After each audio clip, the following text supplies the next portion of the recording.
Hi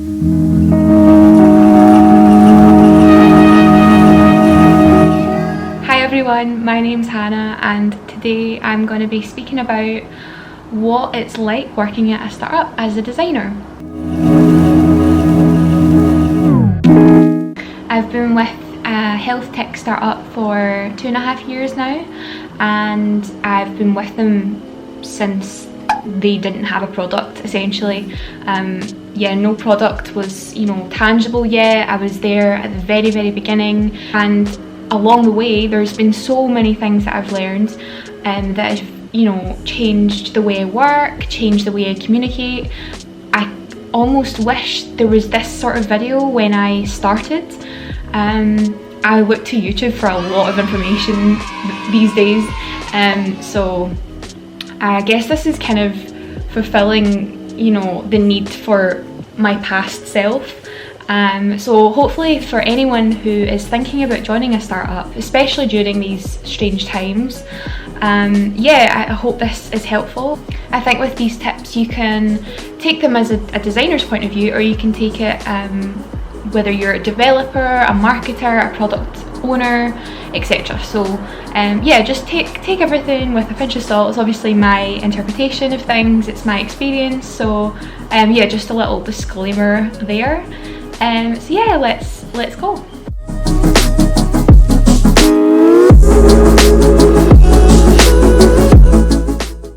There are going to be 4 main qualities I'm going to talk about that you should possess if you want to work at a startup. For one is the startup mentality. And what I mean by that is being a self-starter is a really important aspect of your personality, I guess. Someone who is not scared to, take initiative, who is self-motivated, creates processes of their own, gets on with tasks and doesn't need extra hand-holding. I think that sort of aspect of, a self-starter is something that a CEO really values. CEOs don't have the time to take you aside and have a chat with you constantly. They are super busy on their own. So yeah, a self-starter personality is definitely something that you need to survive in the crazy roller coaster times of a startup. Another thing that's good to keep in mind is that in a startup there's not, I guess at the beginning, there's not a clear defined roadmap yet. I think especially in team structures, I think everyone's wearing a lot of hats and you have to sort of find your way. I guess in large corporate jobs there are a lot of processes already put in place. For example, regular check-ins, maybe it's a 2-weekly check-in if you're super lucky, or it's a quarterly check-in or a yearly check-in, just whatever suits the company and whatever suits you. I think something to be mindful of is that there probably might not be that in a startup environment. The check-ins will be super sporadic, just I guess whenever your line manager or whoever takes care of you has the time to go over and assess your progress and assess your development. So I guess at the beginning there's not going to be a whole lot of structure as of yet. I think it's all about finding your way. Being self-aware, I guess, is an important factor, since you won't have those regular check-ins with your line manager. So yeah, that's another thing to be mindful of. I've just got a wee ring light there just because it was getting a wee bit dark and I'm taking far too long. Another thing to bear in mind is that the role description might be super vague or super specific. Either way, it will change. There's a lot of times where your responsibility changes while the company changes and the business makes decisions based on team sizes. It all comes down to what the business can handle at that very moment, and also that means that you might not have the mentorship or direction like you do in maybe a bigger company, large corporation. And so I think it's important to note that the progression might not be clear from the start, but as the team grows, your progression, whether it be from a junior to a midweight or midweight to a senior or lead, it all becomes a lot more clearer once there's people added to the team as well. I guess it's different for designers that work in a studio or an agency. They get lots of exposure to many different clients.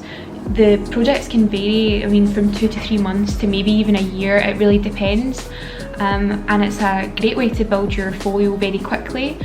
However, working in a startup environment, you need to be focused on one project for a long time, the long haul. So it's always good to remember that you need to be the sort of person that would enjoy that and actually not get bored of working on the same thing for a whole year or more, as long as you're learning and as long as you're enjoying the process. Another really important aspect of being a self-starter is to be a risk taker. And not a lot of people are risk takers, especially with their jobs. They want stability, they want the steady income every month.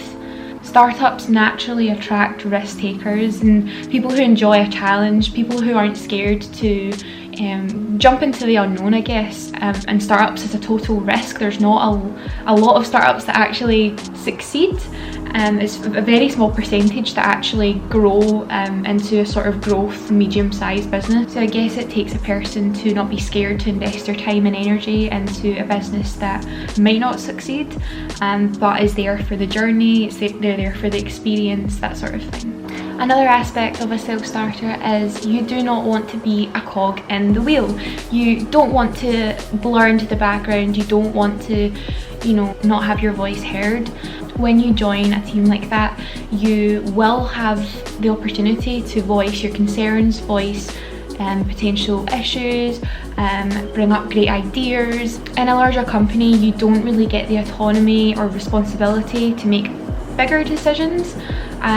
Often the work will be handed down to you.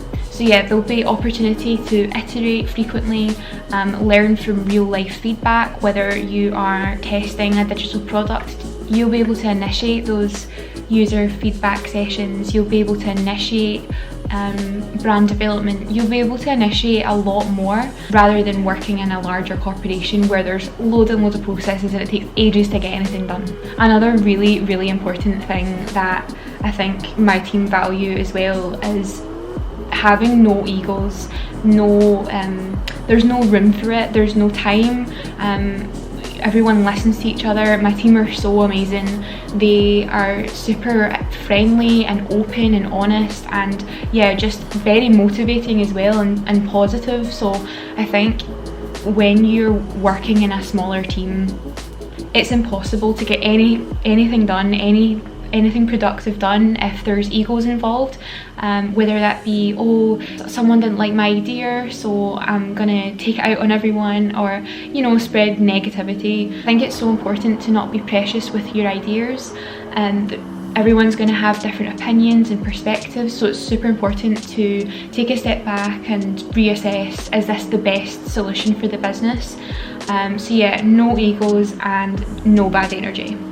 Something else that you really have to possess to work in a startup is being passionate about something that you actually care about. One of the big things is sharing the same values as your company. I work in a health tech startup, so essentially it's a digital pharmacy experience where we're helping other people get their medication delivered to them. Yeah, so you could have loads of different interests and passions, whether that be climate change, social justice, activism, feminism. There's so many things that could align with your moral compass that brands share the same values as. So it's really important to get the right fit for you, because it's not just a one-way street. Empathy for the problem area that the business is trying to solve is super important for sustaining that passion and sustaining that drive. So I highly recommend choosing a business to work for that shares the same values as you.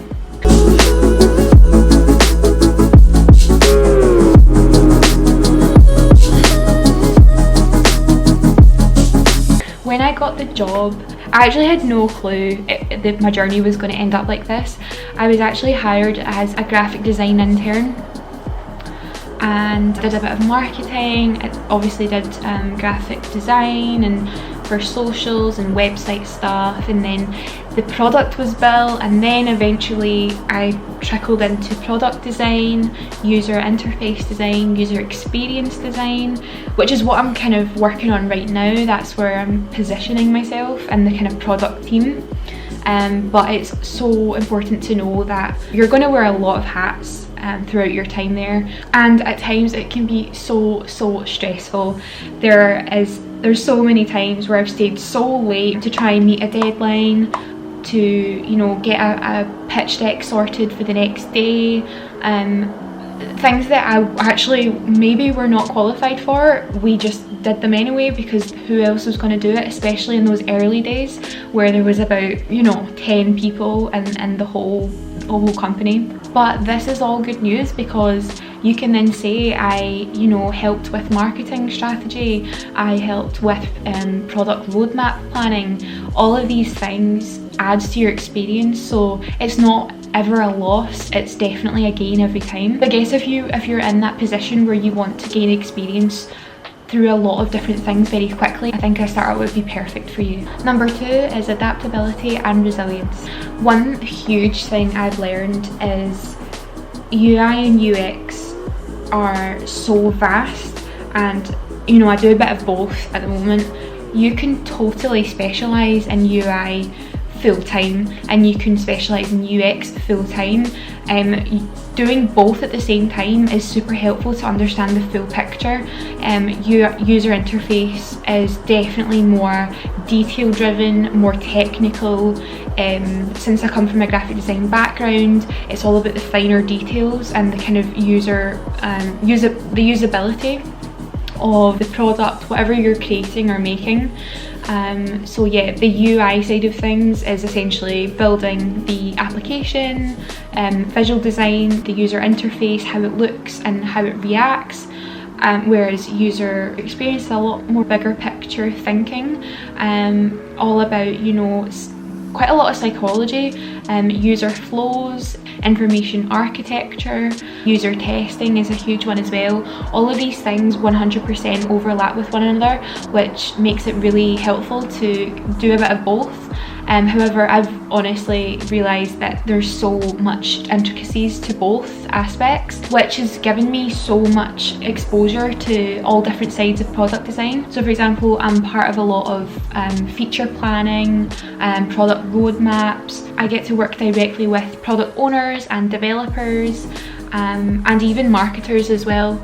I've also been involved with the funding aspect, so I've helped create pitch decks, I've helped with market research in the more early days. There's so many aspects that I've been exposed to, and it is actually an amazing experience for me, especially since this is my first creative job. I'm really thankful that I've been given all of these opportunities. When talking about taking initiative, it's really important to acknowledge that if you spot a gap somewhere in the business, take it, fill the gap, create that spreadsheet, create that process, you know, anything helps, and a lot of your team members will thank you for it, and a lot of team members will appreciate that you've gone out your way to fill that gap. One thing that we talk about quite a lot is proposing more solutions. So it's all very well that, you know, you can spot issues and challenges here and there, but it's also useful to create a solution for that problem. The third section I'm going to be talking about is honesty and curiosity. So it's important to know that, as I said before, I was hired as an intern. I was hired as a graphic design intern. I wasn't experienced in product design at all, really. It was just personal projects and interests for product design and app design and things like that that got me into this job. So in my university course, they taught web design, but very surface level. But yeah, they did not specialise in UI UX. I guess it's pretty booming now since of the amount of companies that have gone digital. So at that point, I was teaching myself. I was watching YouTube tutorials, I was looking on Pinterest, Dribble, Behance, literally anywhere that showed the product development process and how you design for screens, how do you design for mobile, desktop, tablet, all of those things. So I guess it's been pretty self-taught. So I naturally progressed to the product team, but with a self-taught sort of nature. So I did have to ask loads of questions to developers.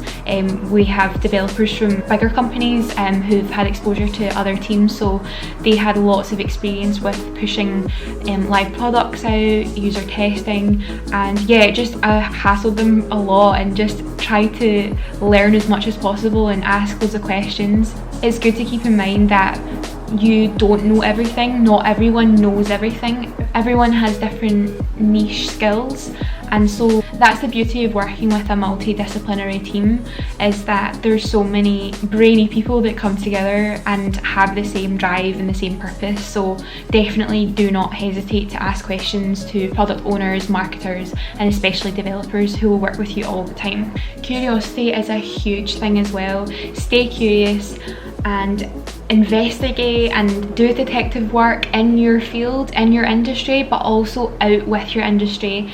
There's so many sparks of inspiration that I get from looking at, you know, other platforms that have got nothing to do with healthcare and nothing to do with pharmacy. Staying curious of the trends, whether that be UI trends or product trends in general, and technical developments as well. There's so many amazing platforms out there that feel almost like magic, like you touch a button and then there's a million different processes that happen in the background and you don't even need to worry because the user experience is so slick. There is absolutely no harm in learning more about other departments of your startup.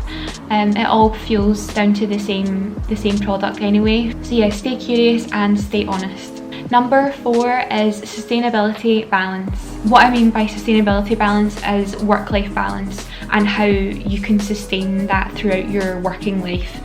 I could go on and on about this topic forever. There's so many people out there that are working over their hours during this terrible time, and I totally understand why. I'm guilty for doing it a lot. It's about, you know, working late at night, working after your hours, putting in extra just because you're in the house anyway, so why not send that extra couple of emails, why not do that extra wireframe? Playing catch up all the time will not deliver your best work. The way I look at it, mental health and physical health become the priority, which then fuels your creative juices for your work. So there's no point in running on empty because you will not perform your best, you'll not deliver your best. Another amazing piece of advice I've been given was there's always going to be work. There's always going to be stuff to do. There's no point in working extra unless it's absolutely necessary. In a startup, there's never a dull period. There's always something to do, whether it's future planning or kind of now planning. Stick to your normal routine, get up, get dressed, do your work, and then enjoy your time away from the screen. Yeah, it's super important to remember that there's always going to be work to do, and there's no point in, you know, feeling like you're playing catch up constantly because there's something wrong there. We work in sprints, we work in 2-week sprints, and we work agile, so we actually point all of our tasks on the product side, but we also have kind of off-board responsibilities and duties as well, which is just extra pieces of work we do as well. So all of these things need to be assessed before you commit to them. So just because your laptop's about an arm length away from you doesn't mean that you have to pick it up all the time. So yeah. Also, another thing to bear in mind is remember to say no to things too. There are plenty of times where I've been in a meeting, whether that's been on Zoom or in real life, and I felt like I wasn't useful there. I felt like I could have been doing more focused work, and sometimes it happens. Sometimes you're in that position. In more recent times, me and a couple of my colleagues, we've been trying out this status on Slack where we add a little emoji. I think it's a headphone emoji, and then we call it focus time, and that appears beside your name on Slack, which means that anyone can see that you're focused. This makes everyone aware that you're concentrated and you want to get a piece of work done. So yeah, it's always good to know your boundaries, know where you're needed, know where you're not needed, and don't be afraid to say no if you feel like your value can be placed some other way or somewhere else. before I move on from the sustainability balance, I have been doing quite a lot of journaling recently, and it's helped me remember my crazy thoughts and pieces of inspiration. And I wrote this little entry, I think it was a month ago. So yeah, this is my little journal, and I wrote this on the 3rd of February, and I'm just going to read you this might be a little bit cheesy, but oh well. I'm just going to read you a little snippet. So on this day I was thinking about productivity and time, and where we put our time, how do we value time. I think at that point I was thinking about how easy it is to work late at night and how important time is in general. So I'll read you a little bit here. If you value your time, you would spend it preciously and carefully. Staying late at work is actually blatant procrastination and lack of self-love. Very dramatic for me. I value my job so much, I value my team so much, but I also value my personal time as well. I think it's so easy to overwork during lockdown, and yeah, it's just to be mindful that startups can be super demanding and the workload can be super demanding, so set your boundaries so you can always recharge for the next day's work. One of the last points I'm going to make is self-educate. So sometimes it's really easy to forget to expand your knowledge and refine your craft. So if you're an illustrator or a photographer or any artist at all who especially uses digital platforms, and technology is advancing every single day, and it's so hard to keep up with all the new tips, the new commands, the new shortcuts, and I struggle with it. I struggle to self-educate sometimes and expand my knowledge alongside my work. Sometimes in startups they might not have a budget for you to go away and do a day course or a week course. If they don't, then highly recommend that you use things like Skillshare, YouTube tutorials. I just love a YouTube tutorial. I think they're so good and they're free, and they're accessible at all times. Another thing that I've been using, especially throughout lockdown, is Superpeer. It's a really cool platform. There's amazing creators out there. Some of them do in-depth portfolio advice and review. Some of them are group discussions. Another place where I go to learn and to admire lovely, beautiful work is Instagram. It's such an amazing tool for designers.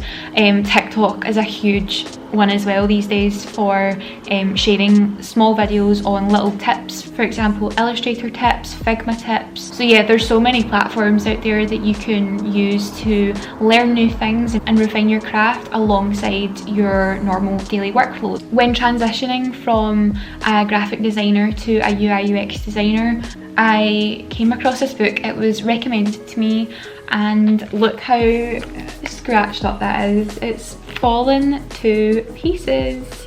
It's Don't Make Me Think, the revisited version. Stephen Krug, I think his name is.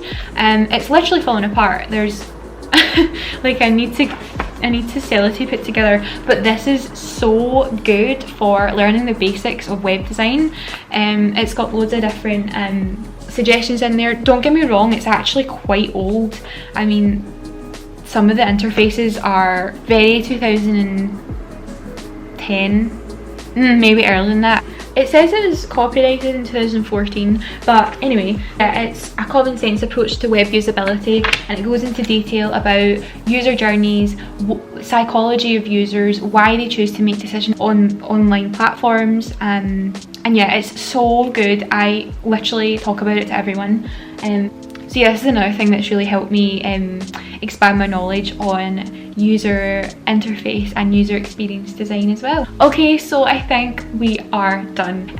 So yeah, these are my 4 main qualities that a person should have working in a startup. I mean, at this point, this is my experience. I'm sure there's other people out there who have different tips than me or different experiences than me. So yeah, I hope you enjoyed. I hope this was useful. Let me know in the comments if you have shared similar experiences or different experiences working at a startup. Have you been there since the very start with no product at all, or have you just joined? Let me know what's happening down on your end. Also, how has this affected your workload while working remotely? Has it changed for the better or for worse? Let me know. I'm interested in what people are up to. Let me know if there's another topic that would be interesting for my next video. And if you've made it this far, let's leave an emoji of some sort. Leave a sunglass emoji down in the comments to let me know that you've watched till the end, which probably that might not happen, but we'll see how it goes. We'll see how it goes. Thanks so much for watching. If you like this video even one little bit, please give a thumbs up to me. A like would be much appreciated. And if you are interested in this sort of conversation around design, startups, I would really appreciate if you subscribe to me if you're interested. If not, that's fine as well. I mean, you can't win everyone. So yeah, thank you so much everyone, and have a great day, and I'll see you in the next one. Bye.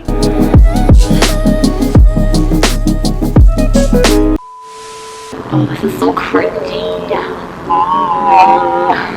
What if the lighting changes? I'm a designer for... How am I meant to do this? Oh my god, this is impossible. And today, not today. Not today, Satan. Do you know what? I just need to record something. At this point, I need to record something. Today. No, it doesn't make sense either. Hi guys. Oh no. Join and... To join? You're longer. Oh my god.